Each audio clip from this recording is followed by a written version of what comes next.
하나님 말씀 잠언 29장 12절에서 14절을 보시겠습니다.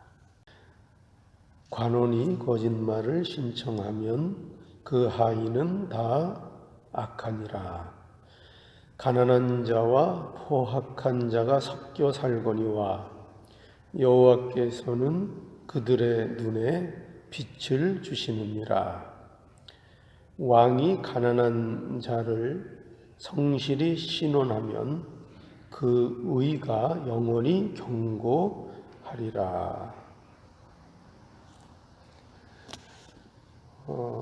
여기 그 12절에 보면 관원이 나오고 또 14절에 보면 왕이 나옵니다. 그래서 오늘 이 세 말씀을 통해서 그 통치자에 관하여 우리가 살펴보기를 원합니다. 이 관원도 그 일종의 통치자를 얘기하는 거고요. 지배하는 자, 다스리는 자를 여기 의미하고 있는 것이고, 또 왕도 통치하는 자, 다스리는 왕을 여기 의미합니다. 그래서 통치자가 어떠냐, 이게 이제 중요합니다.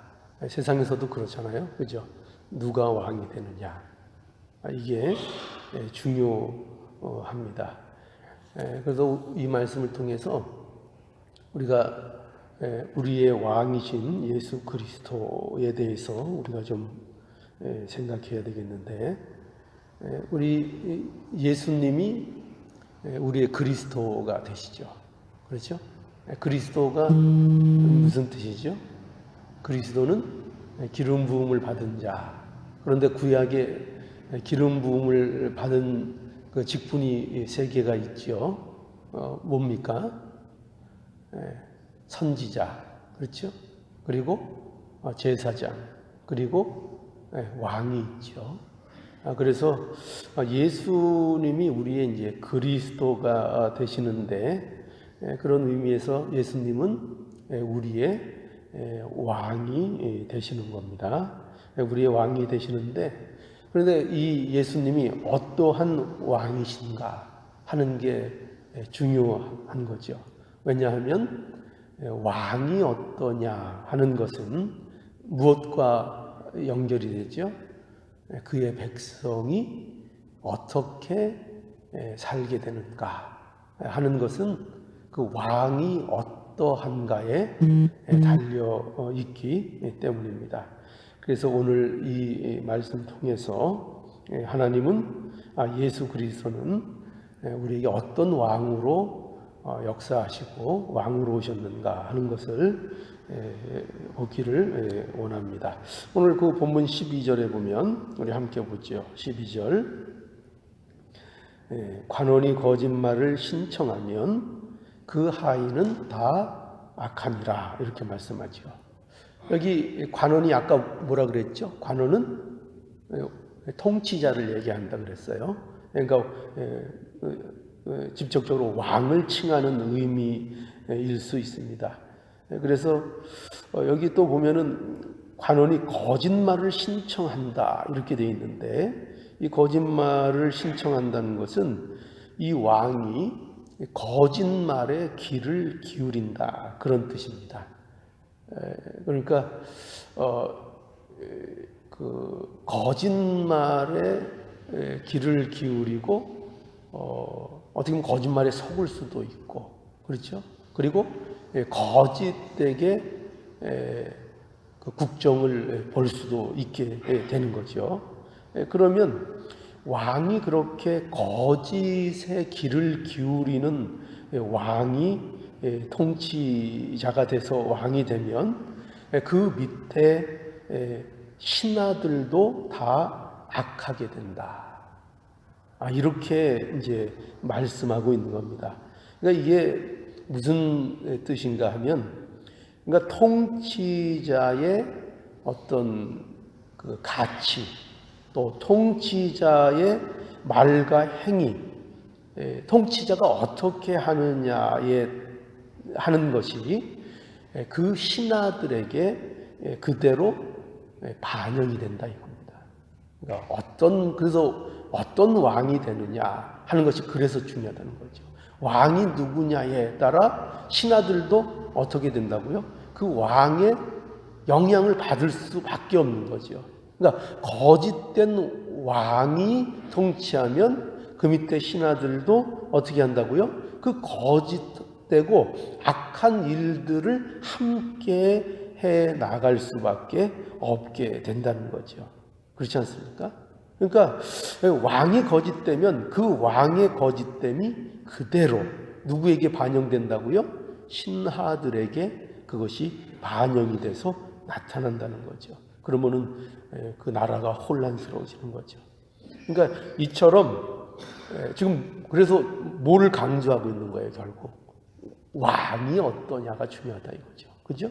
왕이 어떤 왕이냐가 중요해서 하나님이 우리에게 주신 왕이 누구예요? 왕이 이렇게 중요하니까. 그죠? 우리의 왕은 누굽니까? 물론 세상에 뭐 통치자가 있지만 우리에게 주신 왕은 누구예요? 예수 그리스도를 우리에게 왕으로 주셨죠.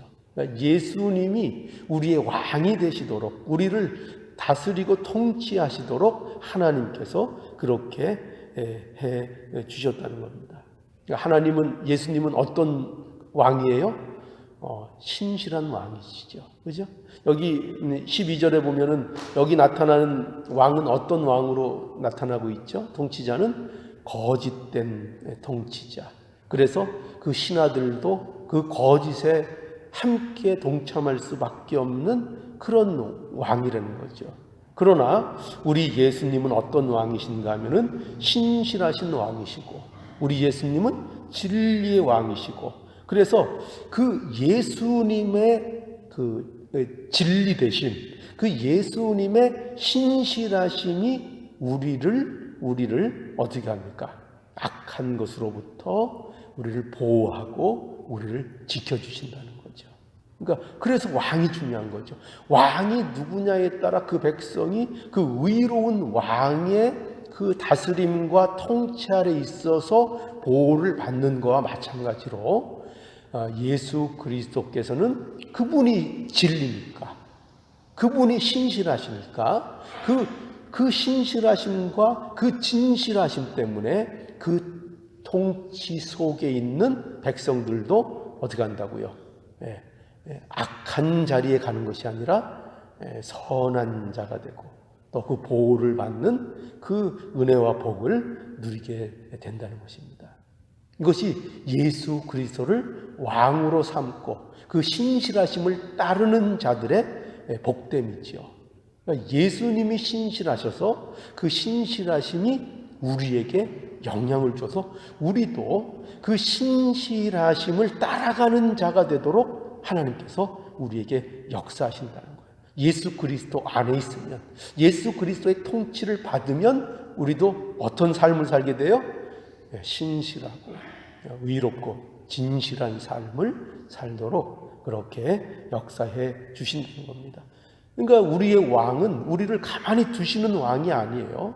신실하셔서 우리를 신실하게 보호하시고 또 그 신실함에 거할 수 있도록 그 길로 갈 수 있도록 영향력을 우리에게 그 능력을 베푸시는 그러한 우리의 왕이시라는 것. 그 왕을 하나님께서 우리에게 주신 겁니다. 자, 그래서 오늘 13절 또 한번 볼까요? 자, 13절 함께 보죠. 가난한 자와 포악한 자가 섞여 살거니와 여호와께서는 그들의 눈에 빛을 주시느니라. 여기 보면은 이 말씀은 이제 어떤 말씀인가 하면 여기 보면은 세상에는 두 종류의 사람들이 섞여 산다는 거예요. 그런데 여기 어떻게 표현되어 있는가 하면은 가난한 자와 포악한 자가 섞여 섞여 살거니와. 그러니까 가난한 자와 포악한 자가 서로 만나면서 사는 그런 세상이 되는 거예요. 그러니까 쉽게 얘기하면 어떤 거냐면은 여기 이제 포악자라고 돼 있는데 이걸 다르게 번역하면 압제자 이런 이제 의미도 있는데 이것은 쉽게 생각하면 이렇게 생각하면 돼요. 세상에는 반드시 갑을이 있어요. 세상에는. 그죠?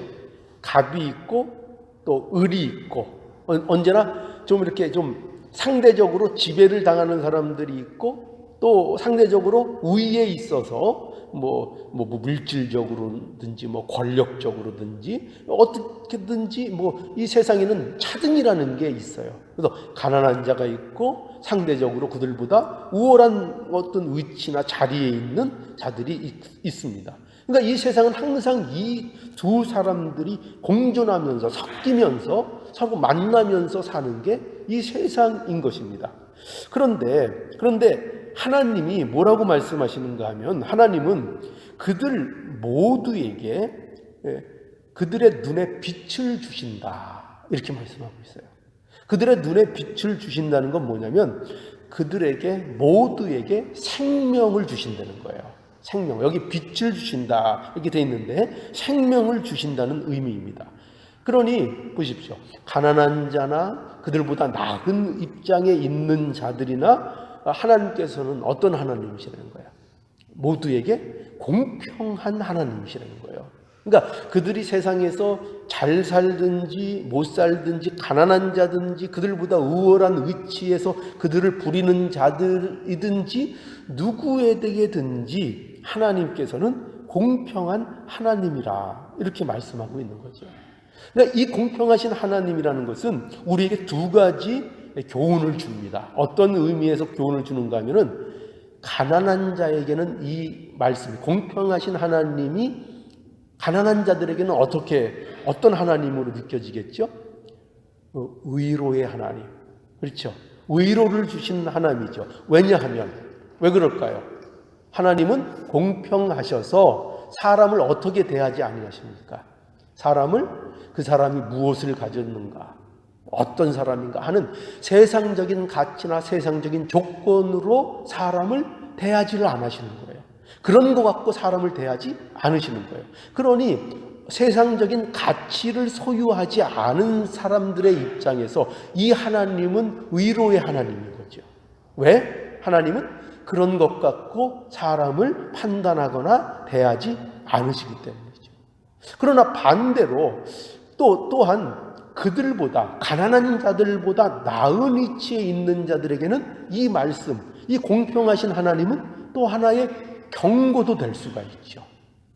왜 경고가 될 수 있습니까? 왜냐하면 하나님은 그들이 가진 조건이 남들보다 풍부하다고 해서 그들을 더 유리하게 대하지 않으신다는 거죠. 그러니 그들에게 있어서 자기들이 가진 것 때문에 세상적인 가치를 확보한 것 때문에 결코 하나님 앞에 교만할 수 없죠. 가난한 자들을 자기가 더 우월한 위치에 있다고 해서 압제하거나 무시할 수 없죠. 왜냐하면 하나님께서는 그들이 남들보다 더 가졌다는 것으로 인해서 그들을 더 대우하지 않으시기 때문이죠. 하나님은 공평하신 하나님이십니다. 아니 오히려 가난한 자들에 대해서 학대하고 압제하면 그들은 하나님의 심판을 받게 될 것입니다. 그러니 공평하신 하나님이십니다. 우리 수요일 날 보고 있는 신명기에 보면 우리 지난 시간에 우리가 봤는데 신명기 10장 17절에 보면 이 말씀 여러분 기억하시죠? 너희 하나님 여호와는 신의 신이시며 주의 주이시요 크고 능하시며 두려우신 하나님이시라. 사람을 뭐로 보지 아니하신다고요? 외모로 보지 아니하시고 뭐를 받지 아니하신다고요? 뇌물을 받지 아니하시고. 그러니까 이게 뭐예요? 보세요. 하나님은 신의 신이시요 주의 주시요 크고 능력이 무한하시고 두려우신 하나님이시라는 거예요. 그런데 이 하나님이 어떤 하나님인가 하면은 그렇게 신의 신이시며 주의 주고 능하시고 두려우신 하나님인데 그분이 어떻다는 거예요? 그분이 공평하신 하나님이라는 거예요. 만약에 하나님이 공평하지 않으시다면 어떻게 될까요? 하나님이 사람을 외모로 보시면 어떻게 될까요? 그 주의 주이시고 신의 신이시며 능력이 무한하신 그 두려우신 하나님이 만약에 사람을 외모로 본다면 어떻게 하시겠어요? 그분이 만약에 뇌물을 받으시는 분이면 어떻게 하시겠어요? 그러니까 뇌물을 받는다는 것은 그분이 어떤 일들을 계획하시고 하실 때 어떤 사람의 조건에 의해서 좌지우지된다는 거예요. 변하신다는 거예요. 그러나 하나님은 어떤 하나님이에요? 뇌물을 받지 않으시는 하나님. 그러니 변화가 없으신 하나님. 어떤 일에도 흔들림이 없으신 그 하나님. 그 하나님인 거예요. 무언가가 부족하지 않으신 그런 완전하신 하나님. 그 공평하신 하나님이라는 거죠. 그 하나님. 그러니까 여러분 보십시오. 얼마나 이 공평하신 하나님이 감사한지 모릅니다. 그죠? 하나님, 그분 자체가 그러니까 감사가 되는 겁니다. 그분이 그 어떠하심 때문에, 그 공평하심 때문에 우리가 은혜로움을 받을 수 있고 그의 자비와 긍휼 가운데 우리가 머무를 수 있게 되기 때문이죠. 그러니까 우리의 감사는 뭐냐면요, 뭐를 주고 무엇을 받아서 우리가 감사하는 정도가 아니라 하나님 그분의 존재 자체로 우리는 벌써 이게 감사한 거예요. 그렇죠? 그분이 공평하신 하나님이 아니라면, 그런 존재의 하나님이 아니라면 우리는 희망이 없는 거예요. 왜요? 그 능력이 무한하시고 그 두려우신 하나님이 글쎄 외모를 보면 어떻게 하겠냐고요. 우리의 겉모습과 우리가 가진 가치로 우리를 만약에 판단하신다면 그러면 우리는 어떻게 되겠냐고요. 그런데 그런 것으로 보지 아니하시고 하나님께서는 공평하게 오직 누구 안에서 우리를 보세요? 예수 그리스도 안에서. 그죠? 우리의 외모나 우리의 세상적인 가치나 이런 거로 우리를 보시는 것이 아니라 예수 그리스도 안에서 우리를 보시는 겁니다. 그래서 우리에게 누구를 주신 겁니까? 하나님께서, 그 공평하신 하나님께서 누구를 우리에게 주셨어요? 공평하신 우리의 왕 예수 그리스도를 우리에게 주신 거죠. 그죠? 공평하신 왕이기 때문에 우리에게 공평한 또 왕을 주실 수 있는 거예요. 그 왕이 또 되어주시는 거예요. 그래서 누구든지 예수 그리스도 앞에 나오면 누구든지, 그렇죠, 누구든지 뭘 봐요? 구원을 얻고 누구든지 안식을 하나님께서 주시는 겁니다. 누구를 통해서요? 공평하신 우리의 왕 예수 그리스도 앞에, 예수 그리스도 앞에, 그 십자가 앞에 모두 공평한 것입니다. 그 은혜를 우리가 받는 거죠. 그러니까 우리가 이 예수의, 우리의 왕의 어떠하심, 어떤 왕이시라고요? 공평하신 우리의 왕 예수 그리스도. 공평하심. 우리가 첫 번째 12절에서는 어떤 왕에 대해서 봤죠? 어떤 왕이었죠? 12절에서는 앞에서는 신실하신, 그죠? 신실하신 우리 왕 예수 그리스도. 이제 지금은 13절에서는 우리의 공평하신 왕 예수 그리스도 말씀하고 있습니다. 14절 계속 보죠. 14절, 왕이 가난한 자를 성실히 신원하면 그 의가 영원히 경고하리라. 여기에 보면은 이제 여기 또 왕이 등장을 하는데, 왕에게는 중요한 그 책무가 있어요. 왕에게는 중요한 책무가 있는데, 그 책무는 여러 가지가 있을 수 있는데 여기에서 강조되고 있는 건 뭐냐면, 왕의 중요한 책무가 가난한 자들을 돌보는 것이다, 이렇게 말씀하고 있습니다. 그래서 소외된 자, 힘없는 자들을 보호해주고 돌봐야 될 책임과 의무가 왕에게 있다 하는 것을 말씀하고 있습니다. 그래서 왕은 어떤 왕이 좋은 왕이냐? 나라를 잘 다스려야 되는데 여러 가지 있지만 특별히 가난한 자들의 호소에 성실히 귀를 기울여 주는 왕, 그리고 그 가난한 자들을 위해서 힘쓰고 돌봐주는 왕, 이것이 좋은 왕의 또 모습이라고 할 수 있습니다. 그런데 이것은 이런 의미는 아니에요. 뭐냐면 여기 이제 오늘날 현대에서 지금 왜곡된 면이 있는데, 뭐냐면 가난한 자들을 편애하라는 얘기는 아니에요. 오늘날 이게 정치적으로 잘못되면 가난한 자들에 대한 이제 편애에 치우치는 게 있어요. 그러니까 백성 안에는 부자도 있고, 그렇죠?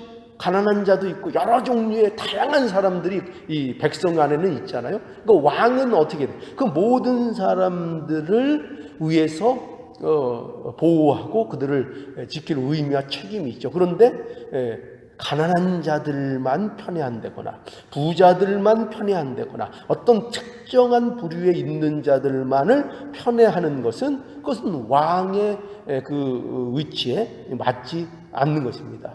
그래서 모든 백성을 돌아봐야 하는 거죠. 그 중에 그런데 나쁜 왕은 어떨 가능성이 많아요? 가난한 자들은 무시하고 소외시킬 가능성이 많죠. 그렇죠? 그런데 오늘날은 또 그렇지도 않아요.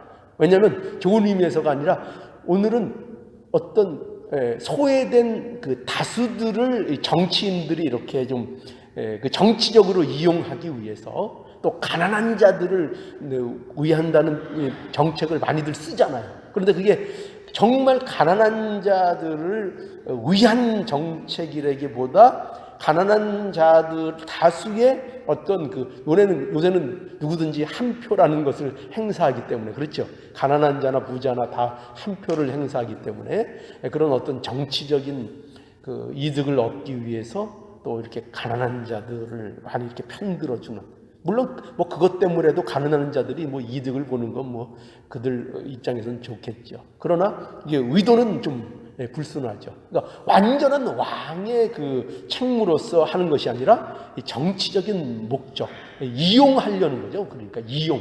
그러니까 오늘날 정치인들은 다 뭐예요? 왕이나 정치인들은 다 국민들을 사실은 위한다고 하지만 이용하는 자들인 거예요. 이용. 그렇죠. 이용해서 자기의 권력들을 유지하는 그런 이제 정치를 피는 거죠. 뭐 정치 구조가 그렇습니다.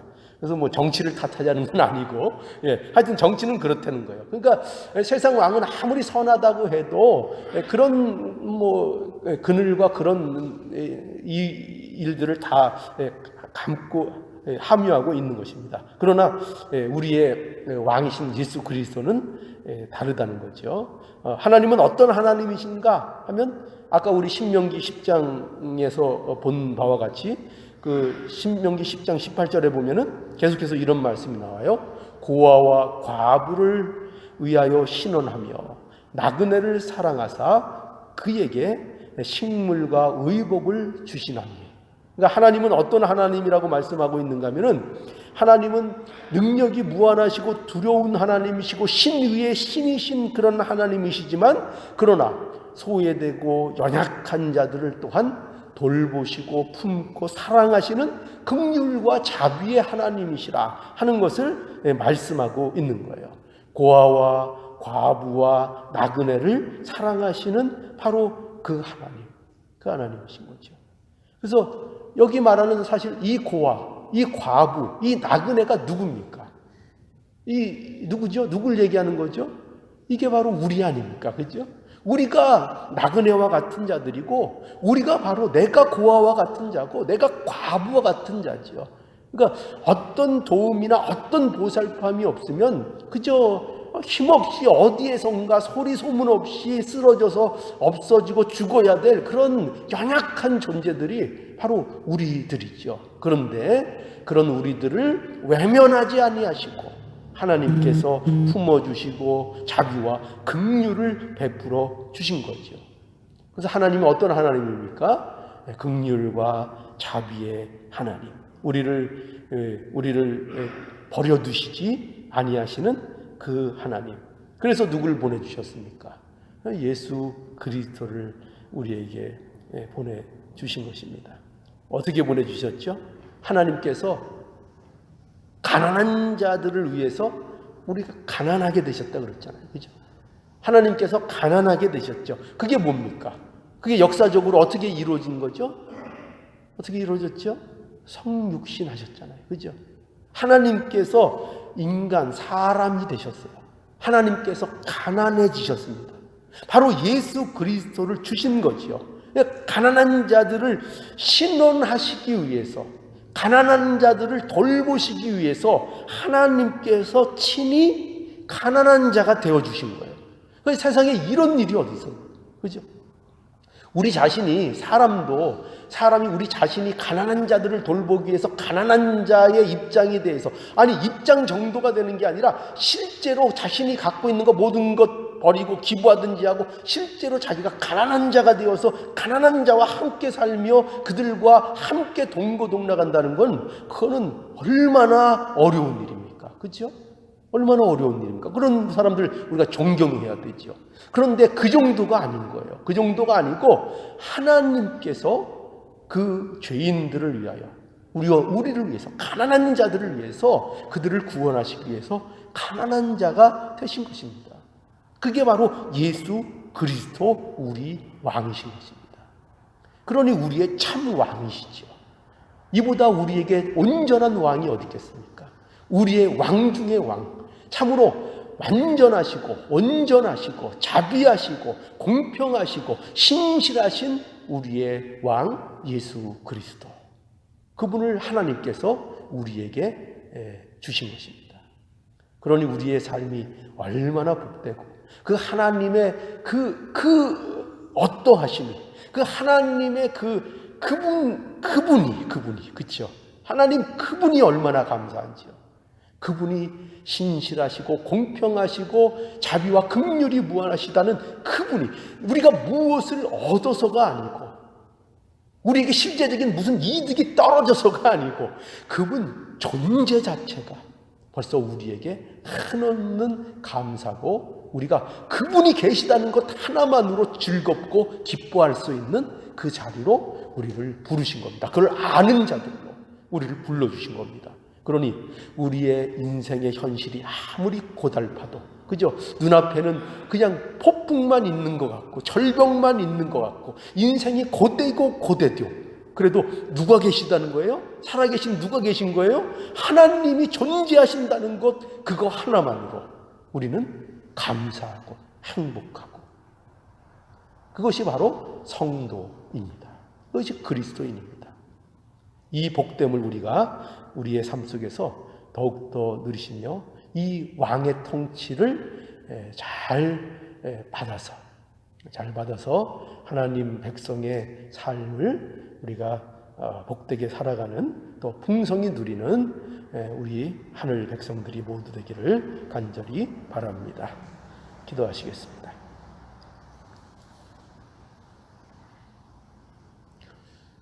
거룩하신 하나님, 감사합니다. 하나님께서 우리에게 온전한 왕이신 예수 그리스도를 보내주셔서 예수 그리스도의 통치를 받으며 살아가게 하시니 감사합니다. 하나님, 저희들을 겸손케 하셔서 예수 그리스도의 통치를 잘 받고 순종해서 사는 우리가 되게 하여 주시옵소서. 예수로 인하여 누리게 되는 복들을 하나님 순종함으로 누리는 복된 인생들이 모두 되어서 하나님 안에서 평강과 위로가 있게 하여 주시옵소서. 예수님의 이름으로 기도하옵나이다. 아멘.